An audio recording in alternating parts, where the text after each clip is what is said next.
How do I keep my child safe? If you listen to this week's episode with Tammy Brannon, you probably have been thinking that question since you heard the episode. We all as parents fear the kidnapping. We fear our child being kidnapped, abducted, trafficked. Those are very real fears, and those possibilities can happen. And as Tammy and I talked about, sometimes there's just no way to absolutely prevent that from happening. As you heard, Tammy was very attentive to her daughter. Melissa was sitting in her lap moments before she was kidnapped. Things happen in the blink of an eye. When someone is evil, when someone is intent on doing harm, they're going to do it.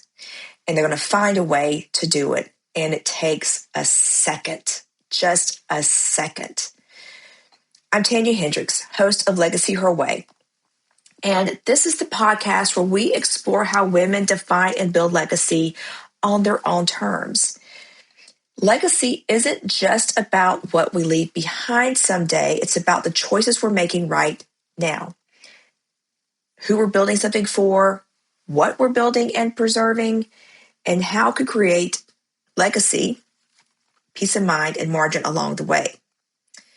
So today's solo episode, I want to focus on child safety.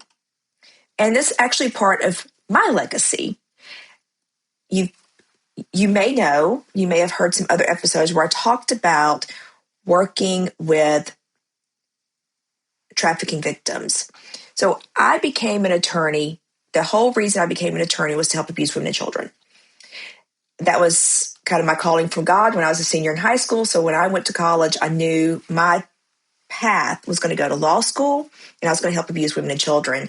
And I prosecuted child sex cases. I prosecuted domestic violence cases. My kind of specialty or expertise was in prosecuting child sex cases. And I did that for a period of time, put away a lot of very bad people. They're in prison where they should be.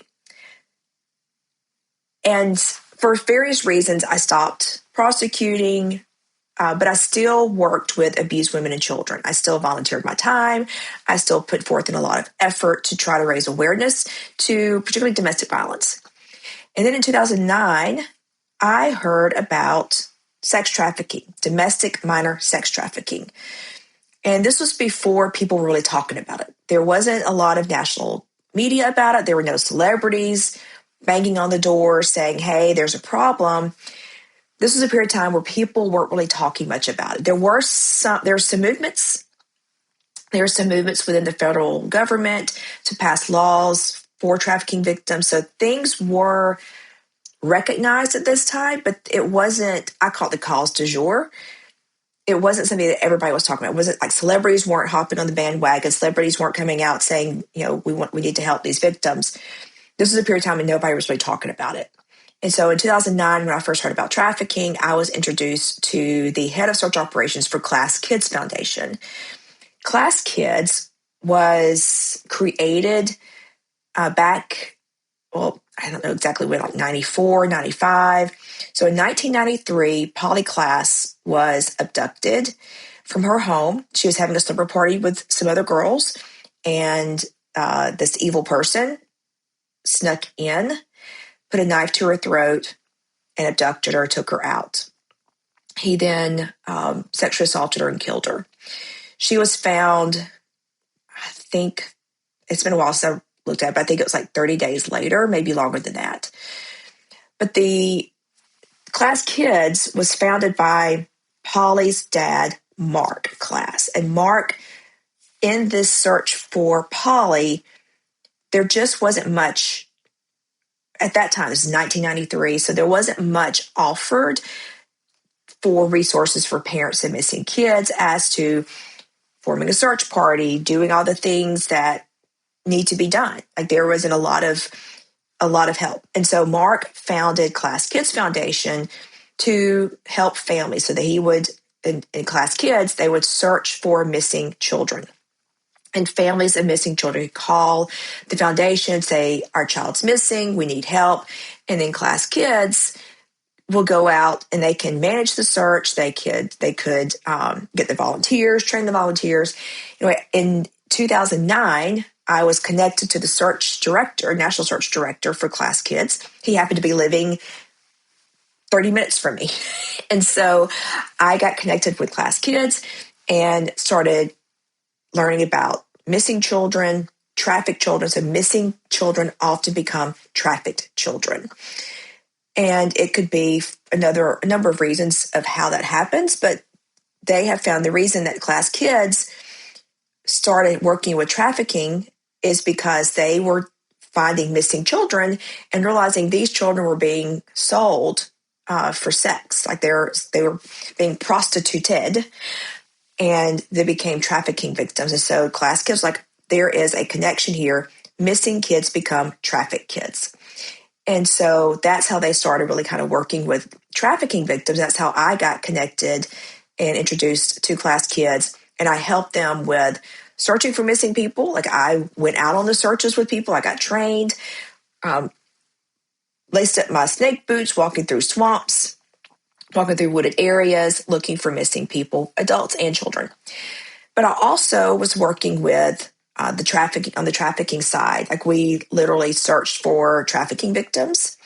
And one of the ways we did that was to talk about missing children. Because people are much more, at that time, this is about 2009, 2010, 2011, people were much more willing to help you find a missing person than a trafficked person.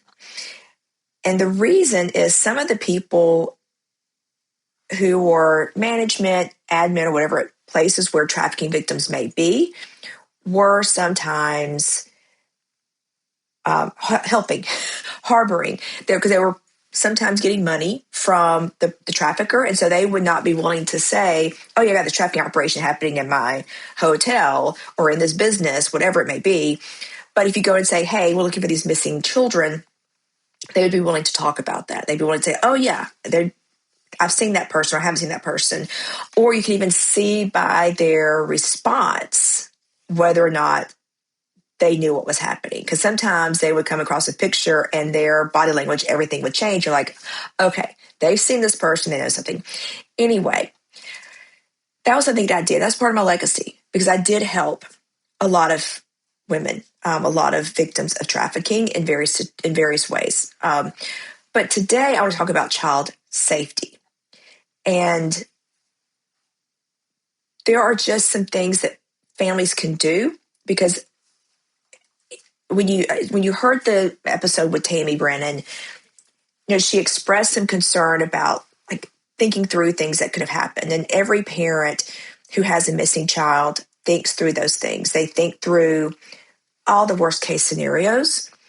And for a lot of parents, especially of young women, young girls who are abducted, one of the worst case scenarios is trafficking. And the child was trafficked in another country and all these terrible things are happening. That does happen. I don't want anything I say today to minimize the fact that people are abducted for trafficking purposes. But more often than not, when it comes to trafficking, they're groomed into it. So it's a grooming process versus abduction. Again, abduction does happen. Abduction for trafficking purposes does happen. But most of the time, it's the grooming process. It's finding a young woman at a mall or online or in Snapchat, on Instagram, TikTok, and finding those vulnerabilities and playing on those vulnerabilities, bringing her in for promises of love, promises of acceptance. Sometimes it's just, the person needs to make a little bit of money for gas. And so that develops and starts a conversation. So there's oftentimes a grooming process involved with trafficking, but abduction for trafficking does happen.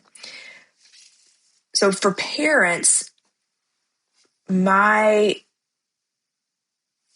hope for you is that, one, as Tammy said, talk to your children. It has to be age appropriate. You have to have that age appropriate conversation with your children about, as she says, stranger danger. It may not necessarily be stranger danger. It may just be what to do if someone approaches you. I mean, that is stranger danger, but you want to say, like Tammy said, there is no lost puppy. There's no lost puppy. If somebody comes up to you and says, hey, can you help me find my lost puppy? No, there's no lost puppy. Also talk to them about if someone offers candy. Hey, I got some candy for you. No, thank you. Do not take candy from a stranger. If a child becomes lost, have them find, if they're in a store, teach them. What does a store employee look like? If you're in like a big box store, they're often dressed in a certain color. Maybe they have an apron on. Maybe they'll have something that's got the name of the store on their clothing somewhere. Teach your children those things, and teach your children, if you get lost in the store, find one of those people or go to the front, get a kind of safety plan in place. Just walk them through that so they get lost in that big box store. They know where to go and ask for help. And they need to know your name. They need to know a phone number to reach out. So those are some things you can put in place to help keep your child safe. Also, it was mentioned on the podcast about a child ID kit. My law firm actually does this. Because of my work helping missing and exploited children, I give out these child ID kits. Some people are like, oh, that's kind of morbid. But as you heard Tammy talk about, she actually had one of these for Melissa and was able to provide it to the police. So the child ID kit, I give them out from my law firm. You can get them from the National Center for Missing and Exploited Children's website at missingkids.org. Their website is missingkids.org. Excuse me. But you can get one of these child ID kits. And what this does, and the reason so when I volunteered looking for missing children, we did print-a-thons every year. We did digital fingerprints, but we did print-a-thons every year where parents could bring their children to get digital fingerprints made, and the parents walked away with the fingerprint card and a picture of the child on it. So instead of me doing digital fingerprints, I do these child ID kits for parents where you just fill out, if you're watching this on YouTube, I'm holding it up to the camera, you put the child's picture on there, all their identifying information. Do they wear glasses? Do they have braces? What's their age? And obviously this needs to be updated regularly because as the kids grow. And you want to have a current photo. You have a place for a dental chart. You also have a place that if they have birthmarks or moles or something that's going to be identifying on their body, you can place that in there too. But also fingerprints. So you can put their fingerprints on there, which is really important. And you can also add in a hair sample. So you just take kind of a piece of hair and you could put it on the spot for a hair sample. So that gives you some DNA or gives the police DNA. And then on the back, it's kind of the emergency situation and some safety tips. So even if you don't get this one from me, if you don't get one from Nick Mick, then you can have something. Find something for your own use. But this is something that you can keep. You can have your child do periodically, maybe every year. Sure, as they're younger, their pictures are going to change. Their facial features will change a little bit. And so you want to be sure you keep those updated and then keep this in a safe place. So if the worst happens, if your child goes missing, or something happens, any kind of disaster or maybe a terrible car accident or something, there's something you can give to the police, say, here's my child's information, here's their dental records, here's their fingerprints, their DNA, so that the police already have that and can identify your child quicker if that happens. Again, I know it sounds a little morbid, but you want to have a plan in place. This is a way to protect your child and protect your peace, which is huge. Legacy Her Way is proudly sponsored by Huntsville Estate Planning Lawyer, because legacy isn't just about wealth, it's about protecting your family, your vision, and everything you've worked for. Build boldly, preserve it wisely. Even if you don't do this, take pictures of your children frequently. A lot of times parents will do that first day of school photo. That's a great way to kind of keep track of the progress of your children, what they look like. And most of the time, that first day of school photo is a full photo. It's head to toe. And it's a front facing. And so that's a great photograph to have. Maybe you do a profile picture sometimes, but those are some things that you want to keep updated. Probably maybe you do 2 of those photos a year, just to because your kids are changing. I mean, think of how quickly your child changes. And so you want to keep recent photos. I mean, we're always snapping photos on our phone. And so just snap a photo, maybe the first day of school, and maybe the first day of school after the Christmas holiday. Those are some times that you can take photographs of them just to have something recent in your phone, and make sure it gives a good facial, good front of the face. I'd also suggest a profile, but getting that face is so incredibly important. So you want to have a good picture. Teach your child how to dial 911 in case of emergency. Make sure they know how to dial 911 and that it's for emergency purposes. I would also, if your child is outside playing, and this is kind of a pet peeve of mine, when a child screams, people will turn around and look. But sometimes we've gotten immune to the fact that children sometimes just scream for no reason. So if someone's trying to abduct them, if they're touching them in the wrong place, I mean, there are certain things that you need to teach your child. Scream no. Like, just scream no. That will really get people's attention. Obviously, they need to scream something somehow that hopefully gets someone's attention, but have them scream no. And that will certainly get people's heads to turn and pay attention. I mentioned talking to your child about safe people, like if they're in a box store, but also tell them, hey, find a police officer, find a firefighter. Those are also, if they're in a crowd, like if they get lost at the carnival, if they get lost at the fair, at some event in a crowd, teach them to look for the police officer, the firefighter. Those will be safe people that they can seek help from. You'll also, as you heard Melissa talk about, not just a photograph, but a video. Record them talking. Record them as they walk so that people can see their gait. And because it may be that they don't see a good face, but they see a certain gait, like, okay, that's that child's gait. So those are some things to look at and some things to do. If your child goes missing,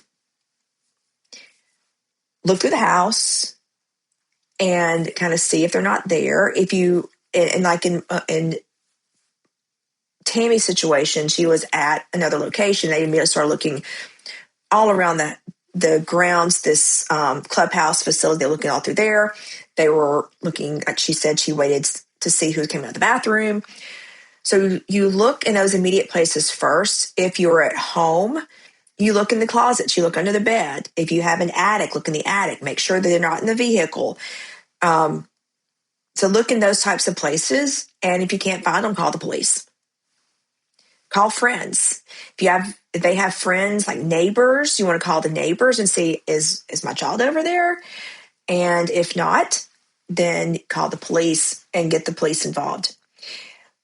Oftentimes, I've heard people complain that, particularly when it's a teenager who's gone missing, they were told you have to wait 24 hours. There's no requirement for that. There's no requirement at all that there's a 24-hour waiting period for a child or a missing person, period, to be entered into the NCIC system. NCIC is a national criminal database or national database that goes to all law enforcement. And if they encounter someone, then they can run their information through this database to see if they're a criminal, if there's an arrest warrant, but also if it's a missing child, if they're missing, if there's a missing person out there. So if you have particularly a teenager who is missing and the police say, you got to wait 24 hours, we can't do anything for 24 hours. No. That is not correct at all. They can go ahead and enter your child into the database. And so if she is found or he is found at the local park, in another city, and they give that information to the police. They give their name to the police. The police will automatically be able to pull that up and see that they're labeled as missing and be able to help them out, because that is so important, particularly with teenagers. So, when I worked with trafficking victims, most of them started as teenagers. Most of them were prostituted as teenagers. And the average age the average age for someone to be prostituted was between 12 and 14. Yes, 12 and 14. And so what often happens is someone is a runaway. They are maybe going to the local park. Maybe they're sitting in the local park, and I'll tell you, the traffickers know who is new on the streets. They're recruits. So traffickers have recruiters. Their recruiters know who's new on the street. And they'll notice a new teenager, and they'll reach out to that new teenager and say, hey, you must be hungry. Are you hungry? Let me go buy you a hamburger. And then the teenager tells them their horror story, why they ran away from home, that their parents were terrible. They got a little brother, they got a little sister at home that they miss, but they can't deal with their parents anymore. Whatever it is, they tend to kind of just give their life story to this person, because most of these teenagers are not street savvy. They don't know what's actually happening.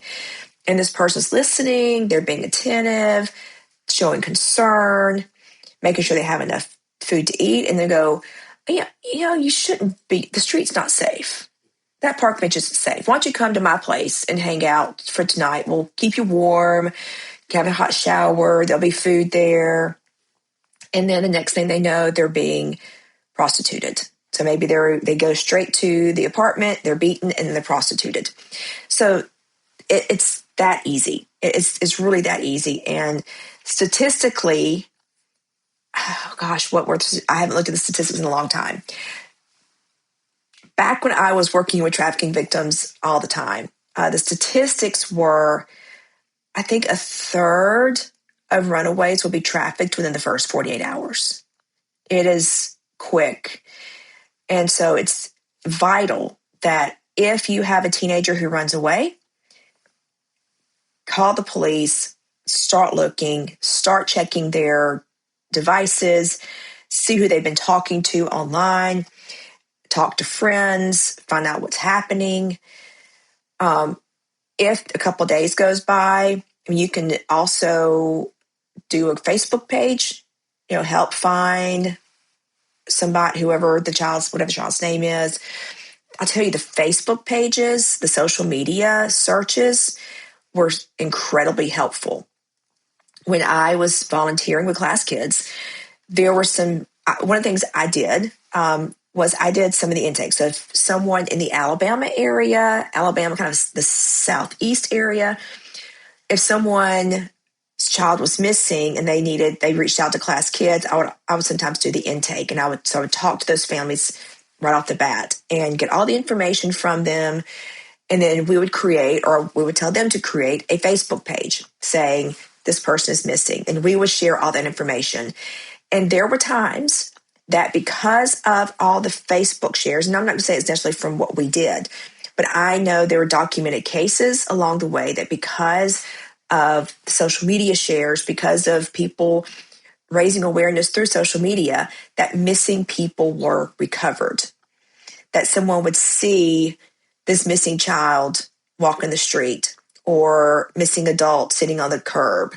And again, I'm not saying that was class kids, social media. What I'm saying is just social media in general, whether it was something we created, family member created, another organization created, or television, that they put the videos out there, they put the pictures out there.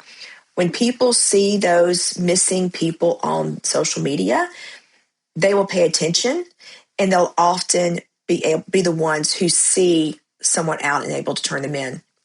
As I'm recording this, there was a story not too long ago where this same thing happened. There were some workers who recognized a missing child, and they were at a convenience store and they saw this missing child with the parent, not considered a parent, who abducted her, and they actually blocked the car so that it couldn't leave.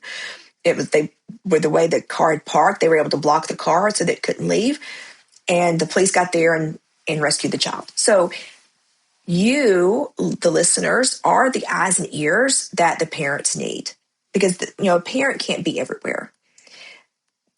Tammy, when Melissa was missing, couldn't be everywhere. And oftentimes, when a child is missing, the parents won't even be on the search because they need to be at the command post. There needs to be a parent. Oftentimes, when we did searches, the parent or parents would be at the command post so that if a call came in that the child was found or the person was found, they could get there quickly. They could answer questions. If a question came up, they were already there and able to answer questions. So rather than them being out on the actual search, which they wanted to be, don't get me wrong, they wanted to be, but they needed to be at the search operations center for various reasons. And so the parent can't be everywhere all the time, but you can be. You can be those eyes and ears. You're on the roads. You're on the roads traveling. You see what's in other cars. You see the people in other cars. You're at the rest areas. You can see who's at the rest areas. There have been situations where trafficking victims were recognized at a rest stop and the police were called and the victim was rescued at the rest stop. Or shortly, they left, but at least not far down the road, the police were able to pull them over and get the victim out. So you are the eyes and ears everywhere that the parent can't be. And so as whether or not you're a parent, I'm giving you some tips as parents, but this is a tip for anybody.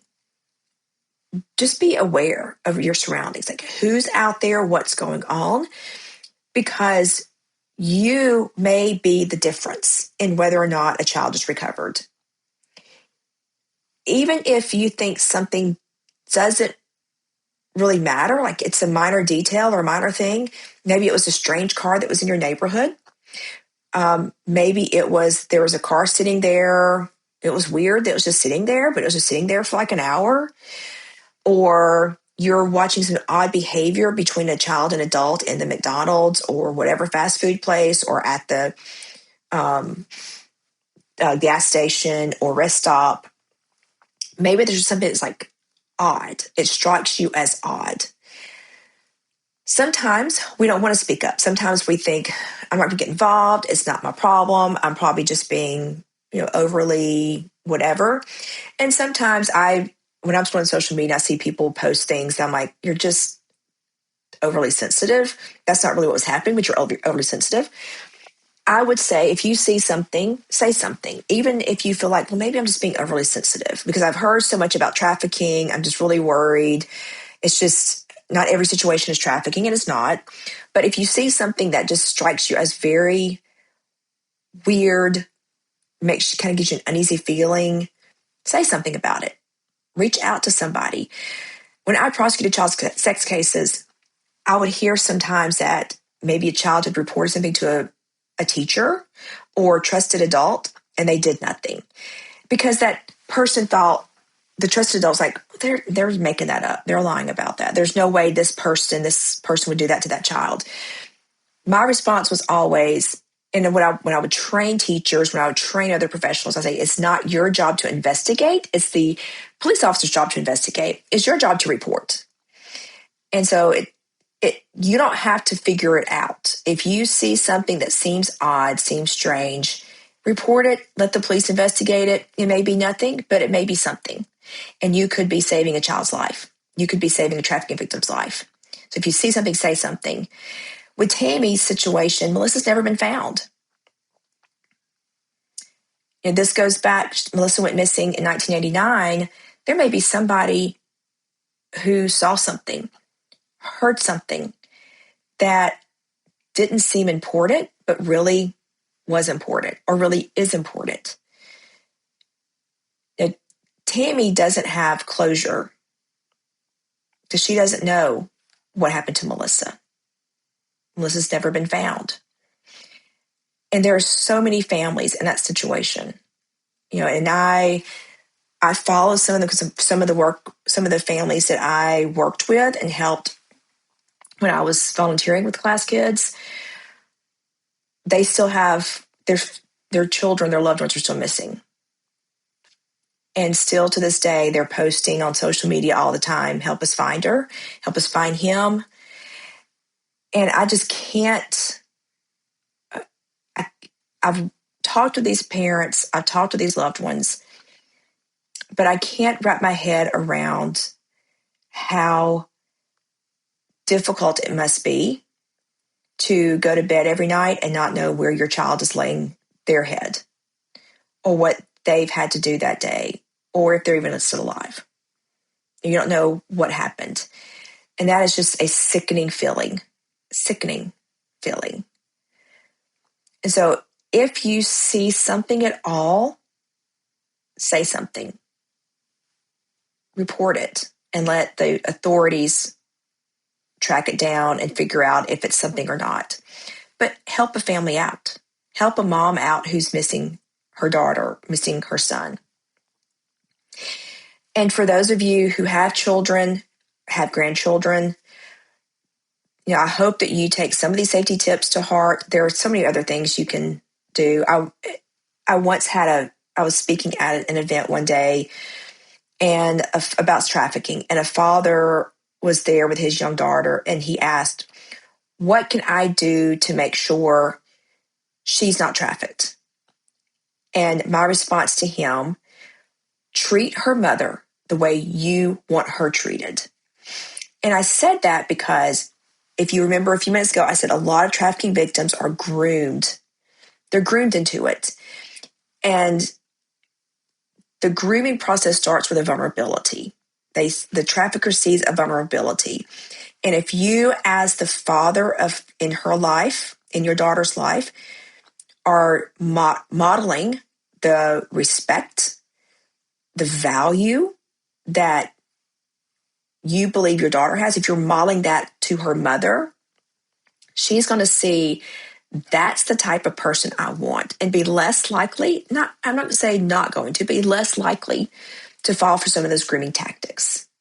She's less likely to fall for what's called the love bombing because she sees how you treat a woman and that's how she knows she should be treated.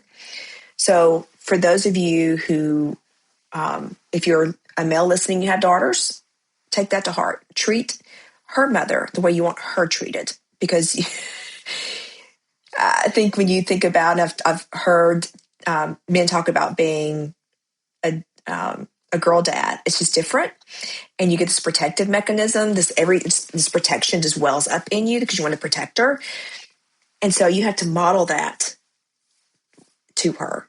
You have to model that protection by protecting and honoring her mother as you want her protected and honored and valued. Okay, that's just a few little tips. This week's episodes have been a little heavier. It's been heavier topics, but I think it's necessary topics. As a parent, you are doing a great job. There are things that's just going to happen sometimes. And as you heard with Tammy and Melissa's story, it happens in a second. And one of the things Mark Class and Class Kids Foundation on their website, the tagline was, your child can disappear a mile a minute. Once that child is in the vehicle, think of how fast that vehicle goes and they're gone. I mean, literally a mile a minute. And it can happen so quickly. You can be the most diligent parent. You can be the hawkish parent. You're always watching.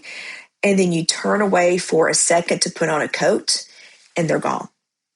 It happens that quickly. But I want to say you're doing a great job. I want to also say monitor what they're doing online. The last several missing persons cases I worked with teenagers was they were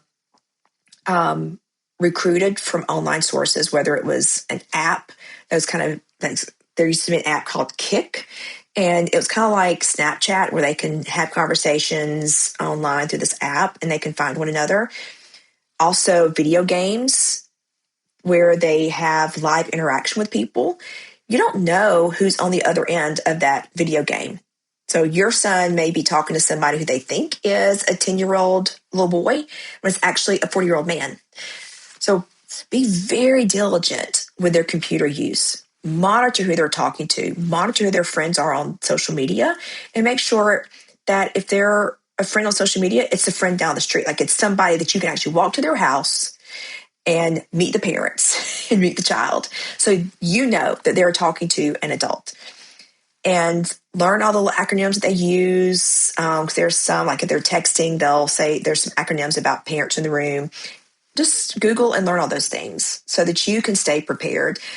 Grab their phone, look through their phones and see what's happening on their phones. It's not an invasion of privacy. It's protecting them. It's their security and safety. So online, checking, monitoring who they're talking to, making sure you can, if they're playing these video games online, you really want it to be with somebody that you can walk down the street, because there is so much happening in these online video games, online chat rooms, apps. Just be diligent with the digital stuff. I mean, just really very diligent with the digital stuff. All right. Thank you so much for listening to Legacy Her Way. Subscribe so you never miss an episode, so you can get more valuable information and hear from some amazing people, some amazing women. All right. Thank you. And I'll see you in the next conversation.